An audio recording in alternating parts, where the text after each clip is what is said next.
नमस्कार दोस्तों। आज इस वीडियो में हम लोग प्रयोगवाद से संबंधित आगे के प्रश्नों को देखेंगे। इससे पहले की वीडियो में हम लोगों ने 50 क्वेश्चन देख लिए थे प्रयोगवाद से संबंधित। पार्ट 1 आप लोग प्लेलिस्ट में जाके देख सकते हैं। और आशा करती हूँ आप लोगों की तैयारी बहुत अच्छी चल रही होगी। आप लोग अपना 100% दे रहे होंगे। जितना रिवाइज़ कर सकते हैं रिवाइज़ करिए, लिख के नोट्स बना के, और दोहराते रहिए अच्छे से। सफलता अवश्य मिलेगी हमें। तो आइए आगे के प्रश्नों को देखते हैं। घास की पत्ती के सम्मुख मैं झुक गया और मैंने पाया कि आकाश छू रहा हूँ। ये कविता की पंक्ति है और ये किसकी है? सर्वेश्वर दयाल सक्सेना की ही कविता की पंक्ति है ये। और इस कविता का नाम क्या है? तो ये समर्पण कविता से है। आप ऐसे याद कर सकते हो कि घास की पत्ती के सम्मुख झुक गया, तो मतलब समर्पण करने का भाव आ रहा है। तो ये समर्पण कविता से है ये पंक्ति, सर्वेश्वर दयाल सक्सेना की। मैं नया कवि हूँ, इसी से जानता हूँ कि सत्य की चोट बहुत गहरी होती है। ये पंक्तियाँ किसकी है? ये भी पंक्ति सर्वेश्वर दयाल सक्सेना जी की है। नरेश मेहता की किस रचना हेतु 1988 में साहित्य अकादमी पुरस्कार मिला था? तो इन्हें मिला था अरण्या के लिए, जो कि 1985 ईस्वी में है। और इसमें कुल कविता 47 है। अरण्या इनका संग्रह है। इन्हें 1992 में संपूर्ण साहित्य के लिए ज्ञानपीठ पुरस्कार भी मिल चुका है 1992 में। तो ये मोस्ट इम्पोर्टेंट बन जाते हैं नरेश मेहता जी, क्योंकि इन्हें साहित्य अकादमी पुरस्कार भी मिला है और ज्ञानपीठ पुरस्कार भी मिला है। कुंवर नारायण की रचनाएं, तो कुछ इम्पोर्टेंट रचनाएं देख लेते हैं इनकी हम। चक्रव्यूह, कोई दूसरा नहीं, अपने सामने, परिवेश हम तुम, ये देखिए ये पूछता है, इम्पोर्टेंट है। कविता के बहाने, तो इनमें से कोई भी एक दे देगा रचना और पूछेगा किसकी है। तो ये सारी रचनाएं कुंवर नारायण की है। धर्मवीर भारती की रचनाएं, ये जो लेखक हैं धर्मवीर भारती बहुत ही ज़्यादा इम्पोर्टेंट लेखक हैं। इनके समय की बात करें तो 1926 से लेकर 1997 ईस्वी तक है। इनकी रचनाएं मुर्दों का गांव, ठेले पर हिमालय, जो कि बहुत प्रसिद्ध रचना है। कनुप्रिया, सूरज का 7वां घोड़ा, ये भी प्रसिद्ध है। ठंडा लोहा, 7 गीत वर्ष, सपना अभी भी, आदंत, ये सारी रचनाएं धर्मवीर भारती की हैं। धर्मवीर ने परिमल नामक संस्था की स्थापना भी की थी। ये क्वेश्चन पूछ सकता है कि परिमल नामक संस्था की स्थापना किसने की थी? तो धर्मवीर ने की थी। कब? 1943 ईस्वी में। और अगर तार सप्तक की बात करें तो ये दूसरे सप्तक के कवि हैं। धर्मवीर भारती तार सप्तक जो दूसरा सप्तक है उसमें शामिल है। तीसरा सप्तक के रचनाकार, तो तीसरे सप्तक में जो शामिल रचनाकार हैं इसमें है प्रयाग नारायण त्रिपाठी, विजय देव नारायण शाही, सर्वेश्वर दयाल सक्सेना, कुंवर नारायण, मदन वात्स्यायन, केदारनाथ सिंह, कीर्ति चौधरी। आप शॉर्ट वीडियो में जाके तार सप्तक के कवि और उनका जन्म वर्ष भी देख सकते हैं। चारों तार सप्तक का उसमें मैंने दे रखा है, तो एक बार आप वहाँ जाके देखिएगा चारों का। वैसे मैं इसमें आगे भी उल्लेख करूँगी। आगे, गजानन माधव मुक्ति का समय क्या है? तो इनका समय 1917 से लेकर 1964 ईस्वी। काम्यायनी एक पुनर्विचार, ये किसकी आलोचनात्मक रचना है? तो ये है मुक्तिबोध की। प्रयोगवाद ज्ञात से अज्ञात की ओर बढ़ने की बौद्धिक जागरूकता है, ये कथन है लक्ष्मीकांत वर्मा का।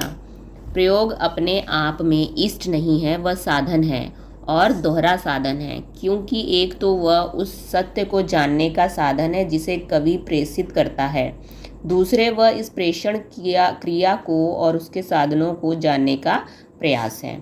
तो ये कथन है अज्ञेय जी का। प्रयोगवादी कविता में युग से उत्पन्न अनास्था, शंका, घुटन, कुंठा, भग्नाशा में से एक नए पथ के अन्वेषण की व्याकुल भावना दिखाई पड़ती है। यह कवि एक नए मार्ग का अनुसंधान करने के लिए व्याकुल है। तो ये कथन है रामविलास शर्मा का। यहाँ कन्फ्यूज़न हो जाता है, जो ये लाइन है, यह कवि एक नए मार्ग का अनुसंधान करने के लिए व्याकुल है, तो इस लाइन को देख के अज्ञेय जी के कथन याद आ जाता है, लेकिन ये रामविलास शर्मा का है। प्रयोगवाद शैलीगत विद्रोह है, ये किसने कहा है? डॉक्टर नगेंद्र ने। प्रयोग कलात्मक अनुभव का क्षण है, यह कथन किसका है? रघुवीर सहाय का है। प्रयोगवाद दृष्टिकोण का अनुसंधान है, ये कथन है केशरी कुमार का। समाज के हित में जैसे क्रांति की सतत प्रक्रिया काम्य है, वैसे ही रचना के हित में प्रयोग की। ये कथन है रामस्वरूप चतुर्वेदी का। तो देखिए अभी तक 4 तार सप्तक छपे हैं जिनके नाम पूछता है कि सही नाम भी बताइए क्या है। तो जो पहला तार सप्तक है उसका नाम सिर्फ है तार सप्तक, जो 1943 में छपा था। और दूसरा नाम है उसका दूसरा सप्तक 1951 में। तीसरा सप्तक 1959, चौथा सप्तक 1989। तो हम अगर बात करें तार सप्तक के कवि, तार सप्तक जब बोलेगा तो यानी प्रथम तार सप्तक की बात हो रही है, क्योंकि इसमें सप्तक शब्द जुड़ा है तो सप्तक यानी 7, इसमें 7 कवियों को शामिल किया गया है।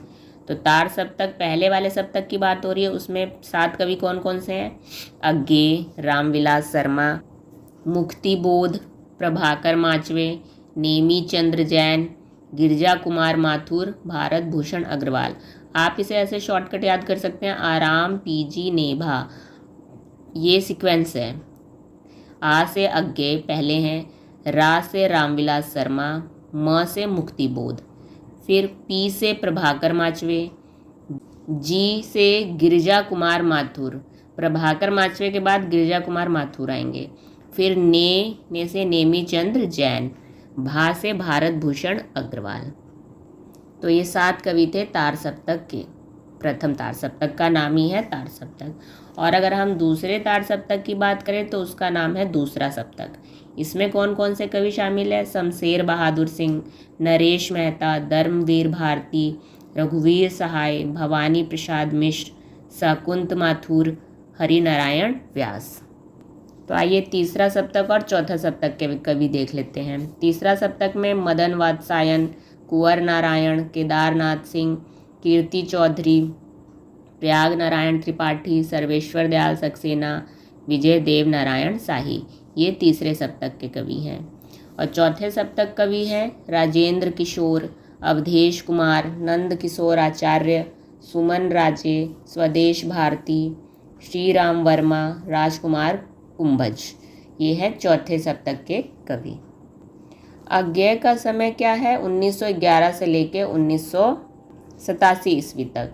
और इनकी रचनाएं हैं भग्नदूत, चिंता, इत्यलम, हरी घास पर क्षण भर, सुनहले सहवाल, सागर मुद्रा, ऐसा कोई घर आपने देखा है, यह दीप अकेला, शब्द और सत्य, सांप, पहले मैं सन्नाटा बुनता हूँ, ये सारी रचनाएं अज्ञेय जी की हैं। शमशेर कवियों का कवि है, यह कथन किसने कहा है? अज्ञेय जी ने शमशेर के लिए। शमशेर का गद्य हिंदी का जातीय गद्य है, और ये कथन है रामचंद्र तिवारी ने कहा है शमशेर जी के लिए। शमशेर मूड्स के कवि हैं, किसी विज़न के नहीं, ये कथन है मलयज का शमशेर जी के लिए। प्रयोगवादी कवियों में शमशेर बहादुर इम्पोर्टेंट रहे हैं, तो इनकी रचनाएं हम देख लेते हैं। कुछ और कविताएं देखिए, ये कुछ और कविताएं एक नाम है और कविताएं ये एक नाम है अलग, तो याद रखिएगा ये दोनों ही शमशेर बहादुर सिंह की है। इतने अपने पास, काल तुझसे होड़ है मेरी, कहीं बहुत दूर से सुन रहा हूँ, टूटी हुई बिखरी हुई, अमन का राग, समय साम्यवाद, ये सारी रचनाएं शमशेर बहादुर की हैं। किसने भवानी प्रसाद मिश्र को कविता का गांधी कहा था? तो ये कहा था उदय प्रकाश ने। भवानी प्रसाद मिश्र की रचनाएं देख लेते हैं थोड़ी। परिवर्तन जिए संप्रति इदम न मम, देखिए यहाँ पे एक इदम न मम है और एक अज्ञेय जी का इत्यलम, दोनों में कन्फ्यूज़न हो जाता है। इत्यलम अज्ञेय जी का है और इदम न मम भवानी प्रसाद का है। इसके अलावा तूस की आग, वाणी की दीनता, अनाम तुम आते हो, बुनी हुई रस्सी, व्यक्तिगत, मान सरोवर दिन, कमल के फूल, सतपुड़ा के जंगल, गीत फरोश, ये सारी रचनाएं भवानी प्रसाद मिश्र की हैं। रघुवीर सहाय की रचनाएं देख लेते हैं। ये सभी कवि किसी न किसी सप्तक के कवि हैं, तो पूछ सकता है इनकी रचनाएं देख के। तो हम रघुवीर सहाय की रचनाएं भी देख लेते हैं। सीढ़ियों पर धूप में, आत्महत्या के विरुद्ध, लोग भूल गए हैं, कुछ पत्ते कुछ चिट्ठियाँ, ये सारी रचनाएं हैं रघुवीर सहाय की। इसके अलावा केदारनाथ सिंह, ध्यान दीजिएगा केदारनाथ सिंह अलग हैं और केदारनाथ अग्रवाल अलग हैं। और दोनों में बड़े हैं केदारनाथ अग्रवाल। केदारनाथ सिंह की रचनाएं हैं अभी बिल्कुल अभी, जमीन पक रही है, अकाल में सारस। मैं वक्त के हूँ सामने, ये रचना किसकी है? ये रचना गिरिजा कुमार माथुर की है। मैं अपनी एक मूर्ति बनाता हूँ और एक ढहाता हूँ और आप कहते हैं कि कविता की है, ये कथन है रघुवीर सहाय का। कितना अच्छा था छायावादी, एक दुख लेकर एक गान देता था। कितना कुशल था प्रगतिवादी, हर दुख का कारण पहचान लेता था। ये कथन भी किसका है? रघुवीर सहाय का। भारत भूषण अग्रवाल की रचनाएं देखें तो कौन सी हैं? छवि के बंधन, जागते रहो, कागज के फूल, ये रचनाएं भारत भूषण अग्रवाल की हैं। जितना तुम्हारा सच है उतना ही कहो, क्योंकि मौन भी अभिव्यंजना है, ये कथन है अज्ञेय का। लोकतंत्र को जूते की तरह लाठी से लटकाए, भागे जा रहे हैं सभी सीना फुलाए, ये पंक्ति है सर्वेश्वर दयाल सक्सेना की। जो प्रयोगवादी का समय रहा है वो उसमें हमारे रचनाकारों ने जो यथार्थ सत्यता जो समाज में चल रही थी तो उस पर व्यंग करके लिखा है, जो सच्चाई थी। तो उस टाइम की कविताएं आप देखेंगे, जनता के बीच जो व्याप्तता थी बहुत ज़्यादा, जो शोषण हो रहा था उनके प्रति उन्होंने लिखा है, जागरूक करने के लिए लोगों को। आगे क्वेश्चन देखते हैं हम। अब मैं निर्णय हूँ सबका अपना नहीं, ये पंक्ति है नरेश मेहता की, संशय की एक रात रचना से।